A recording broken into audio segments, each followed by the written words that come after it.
Welcome to another session of Mommy Teo Teaches Math. Our topic for today is finding the domain and range of a logarithmic function. Okay, so number 1. Remember that this is also the same as y equals log of 2x plus 1 to the base 2. Domain is the set of all x's and range is the set of all y's. And you can write it in either interval notation or set notation. So I will be writing the domain and range both in set and in interval notation. Okay. So this one, remember that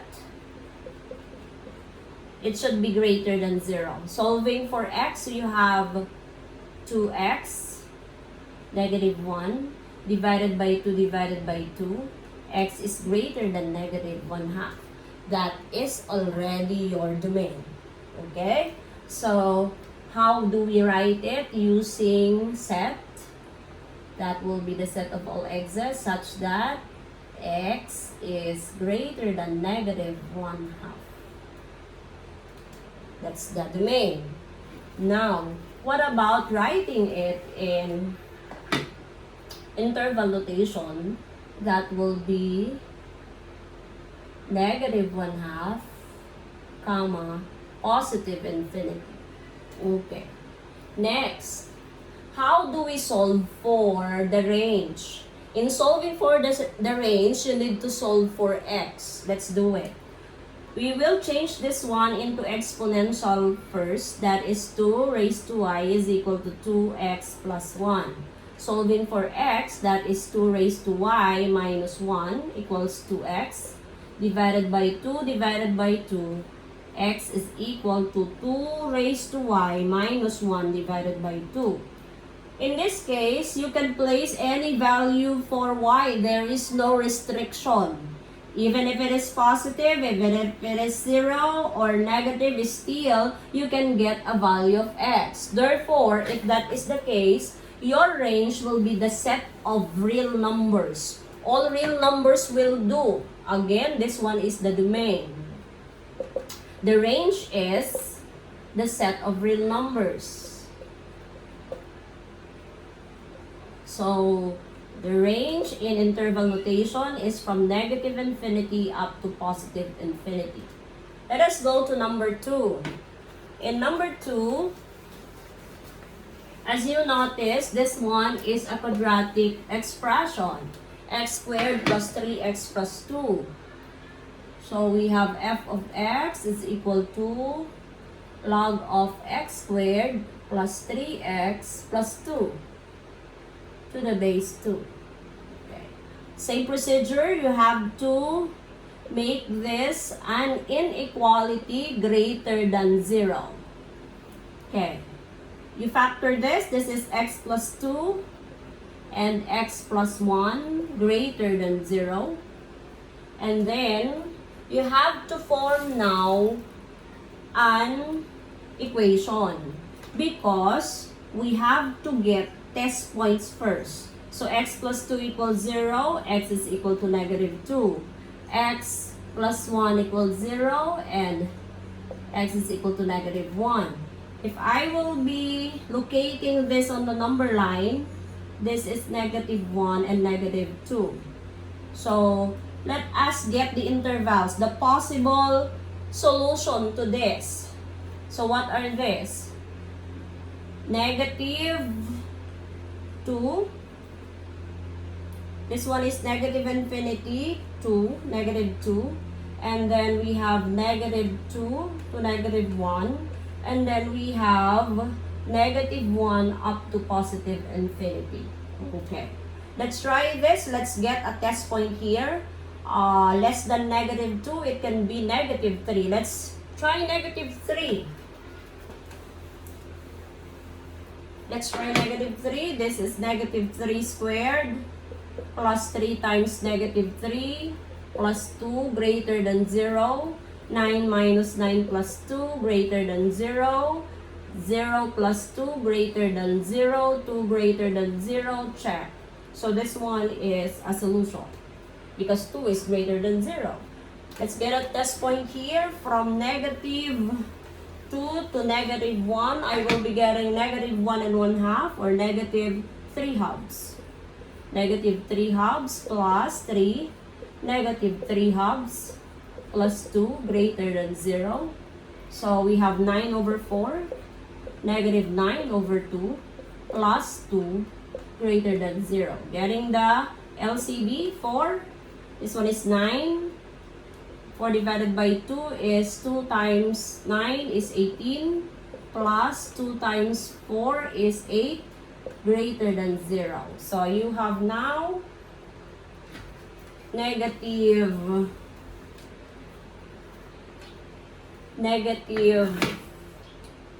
9 plus 8 is 17 minus 18 is negative 1 over 4 greater than 0. This one is false, so therefore this one is not a solution. Okay. And the last one, let's get a point greater than negative 1. Let's try 0. 3 times 0 plus 2 greater than 0. 0 plus 0 plus 2 is greater than 0. 2 is greater than 0. So therefore, this one is a solution. Now, our domain therefore is x such that x is, how do we write it? Let us place it at the middle. X is greater than negative 1 and less than negative 2. Okay. Using interval notation, of course, your domain will be from negative infinity, comma, negative 2, union, negative 1, comma, positive infinity. Okay. Now, let us go to the range. The range is solved by, again, solving for x. That is log of x squared plus 3x plus 2 to the base 2. Let's change this into exponential. This is 2 raised to y equals x squared plus 3x plus 2. Next, I will be transposing this one to the other side since we are solving for x. 2 raised to y minus 2 is equal to x squared plus 3x.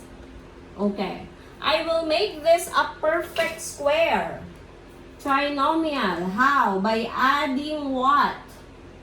This one is x squared plus 3 over x. You just divide it by 2 and then square it. Since 3 cannot be divided by 2, you just square this. 3 over 2 squared is 9 over 4. That 9 over 4 will be added to both sides. Minus 2 plus 9 over 4. This one is a perfect square trinomial now, and you can now factor it as x plus 3 over 2 raised to 2. This one, let us simplify. This is 4, 2 raised to y minus 8 plus 9 over 4.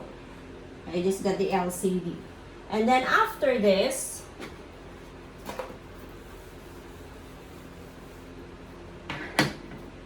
this is 4, 2 raised to y plus 1 over 4 is equal to x plus 3 over 2 raised to 2. Next step.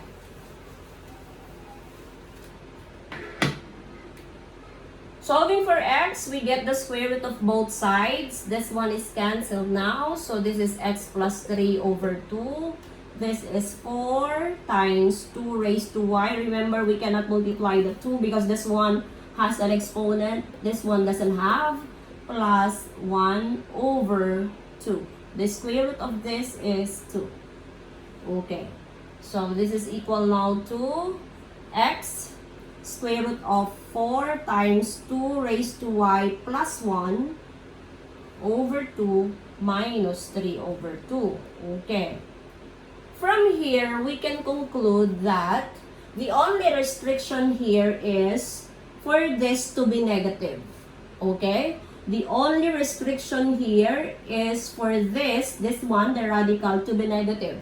But there is no value of y that will give x a negative value.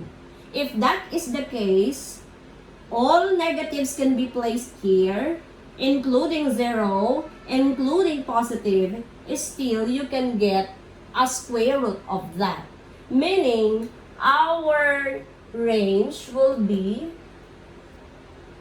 y such that y is of course the set of real numbers.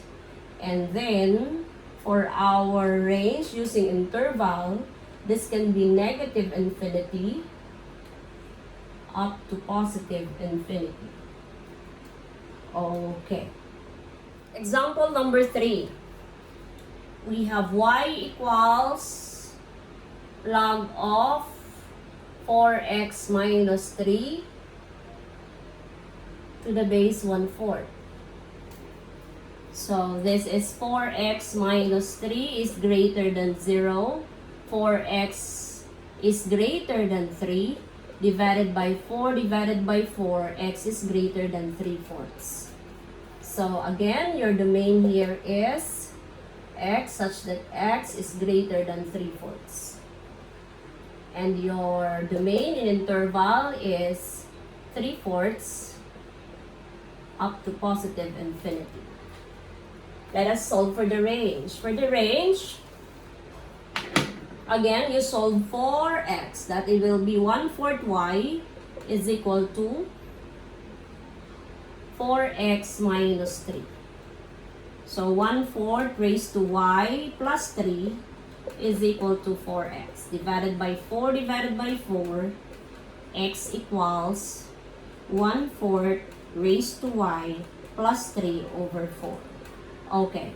Again, you can place any value for x here. You will get a whole number or a real value here.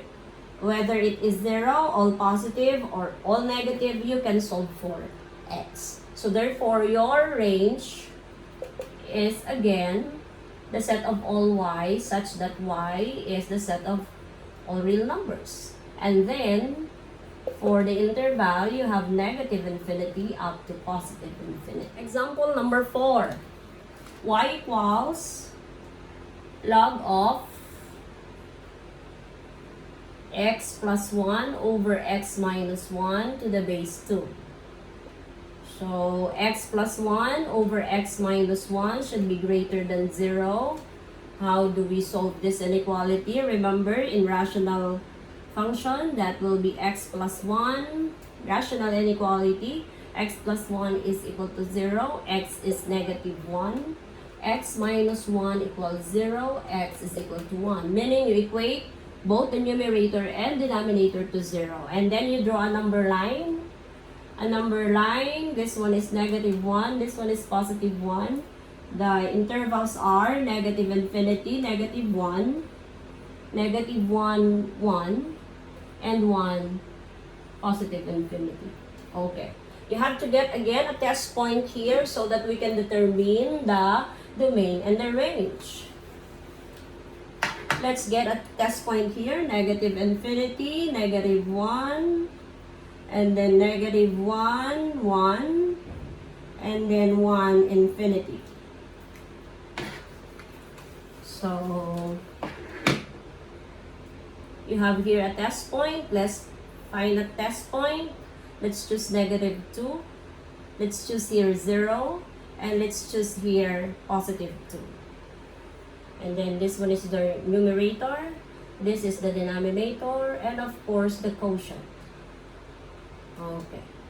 Because this one is greater than 0, meaning this one should be positive. Okay. If we replace negative 2 to the numerator, that will be negative 2 plus 1, it's negative. To the denominator, negative 2 minus 1 is negative. Negative divided by negative is positive. Okay. If 0, 0 plus 1 is positive. 0 minus 1 is negative.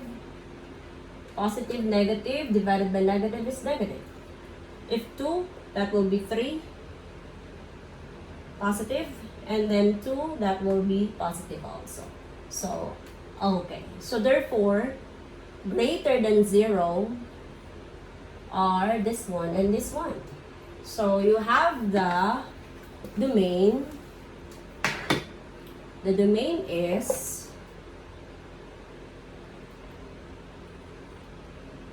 x such that x is greater than 1 but less than negative 1. Okay. And then, in interval notation, this will be negative infinity, negative 1, union 1, positive infinity. Let us solve for the range now. To solve for the range, again, you solve for x. So that will be 2 raised to y is equal to x plus 1 over x minus 1. Cross. This is 2 raised to y x minus 2 raised to y is equal to x plus 1. So, solving for x, this one contains x, so we have to place it there. This one will be transposed here. Okay, so this is 2 raised to y x. This one will be transposed. Ito na lang transpose natin. That will be minus x. And this one is 1 plus 2 raised to y. It is because we are solving for x. Okay. Next, we get the common factor here. That will be x. That is 2 raised to y minus 1 equals 1 plus 2 raised to y. Dividing both by 2 raised to y minus 1. 2 raised to y minus 1. This one is, of course, cancelled. Now, is there a possibility that x will have an undefined value? Yes, of course, there is. What value of y? What value of y? Of course, if this one is 0, that will be 2 raised to 0 minus 1. That is 1 minus 1. That is 0. If that is the case, that is undefined. Therefore, the only number that will give x an undefined value is, of course, for y to be equal to 0.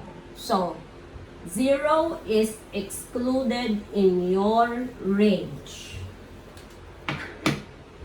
So, therefore, your range is the set of all x's such that x is not equal to, or y rather, y is not equal to 0.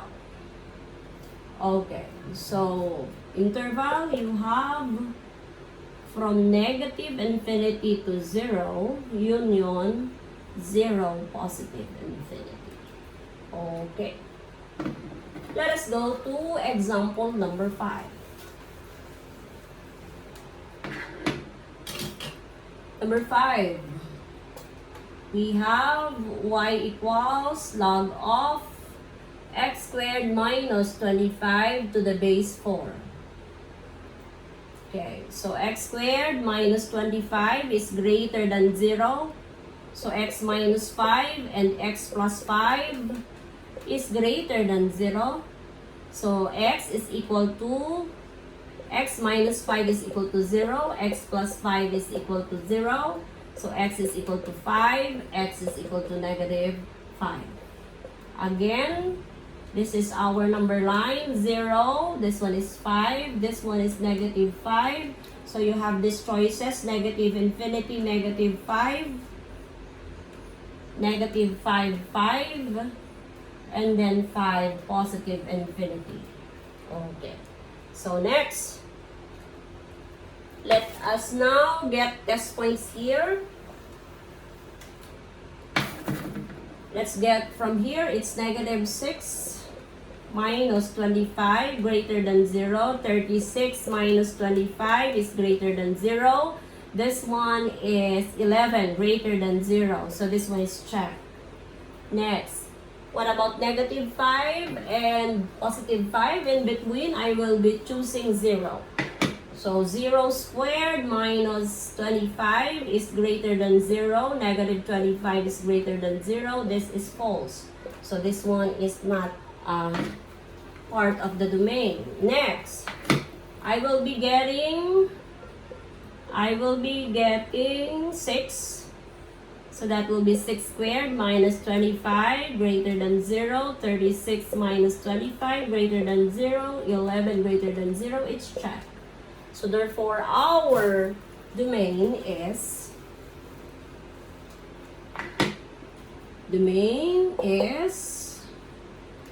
the set of all x's such that x is greater than 5 and less than negative 5.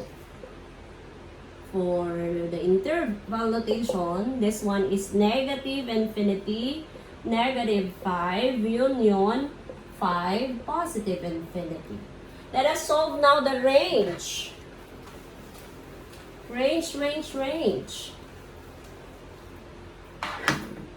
For the range, you have 4 raised to y is equal to x squared minus 25. So 4 raised to y plus 25 is equal to x squared. Getting the square root of both. This is x. 4 raised to y plus 25 is square root. We know that there is no square root of this. So therefore, if we will analyze it, we cannot get an undefined or imaginary value for x even if we put 0, positive, or negative in y. Still, we can get a value. So therefore, if that is the case, our range will be the set of all y such that y is of course the set of real numbers. And for the interval, you have negative infinity up to positive infinity. And the last one, number 6. For number 6, you have y equals log of 5 minus 4x to the base 5. Okay. So 5 minus 4x greater than 0. Negative 4x is greater than 5.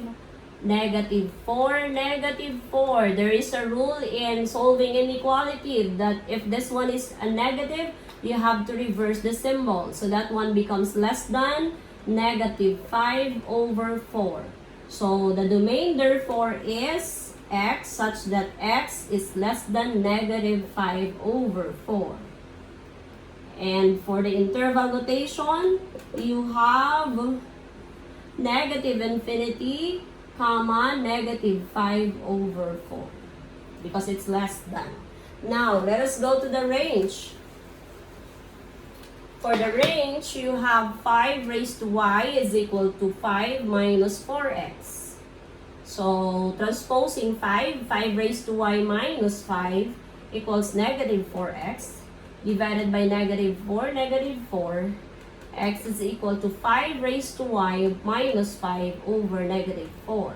Still, even if you put 0 in here, you put 1 in here, you put negative 1 in here, you can get a value for x. There is no possibility that x will be undefined or imaginary. Therefore, if that is the case, our range will be again the set of all y such that y is the set of real numbers. So, interval negative infinity up to positive infinity. That's